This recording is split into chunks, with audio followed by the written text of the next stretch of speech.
Almanya və Fransa Avropanın ən iddialı müdafiə proqramlarından birinin çökməsindən sonra yeni layihə üzərində çalışır. Bu barədə Almanya kansleri Friedrich Merz açıqlama verib.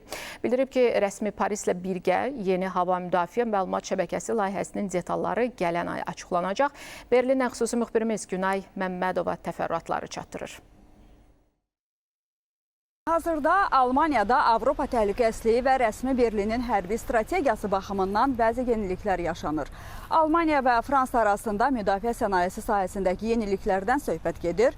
Berlin beynəlxalq aviasiya sərgisində çıxış edən Almaniya kansleri Friedrich Merz iki ölkənin hava hücumundan müdafiə məlumat şəbəkələri üzrə Fransa ilə yeni birgə layihə hazırlandığını bəyan elədi. Bu strateji addım tərəflərin uzun illərdə üzərində çalışdığı 100 milyard avroluq ortaq qırıcı təyyarə layihəsini, yəni Efqazın rəsmən iflasa uğramasından dərhal sonraya təsadüf eləyir. İstehsalçı şirkətlər arasında ciddi rəqabət və səlahiyyət bölgüsü mübahisələri səbəbindən layihə tamamilə çöküb. Lakin Berlin və Paris hərbi tərəfdaşlığı tamamilə itirmək istəmir. İndi əsas diqqət qırıcıları, kəşfiyyat dronlarını və komanda mərkəzlərini vahid rəqəmsal sistemdə birləşdirəcək döyüş buludu adlı xüsusi proqram təminatına yönəlib.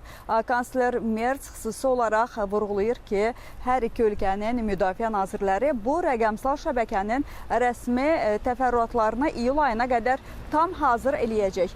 Yeni əməkdaşlığın yekun icra planı isə iyulda Almaniyada keçiriləcək növbəti hökumətlər arası sammitdə dövlət başçılarına rəsmən təqdim olunacaq. Ekspertlər isə hesab eləyirlər ki, bu addım Avropanın hərbi müstəqilliyini qorumaq üçün son şansdır.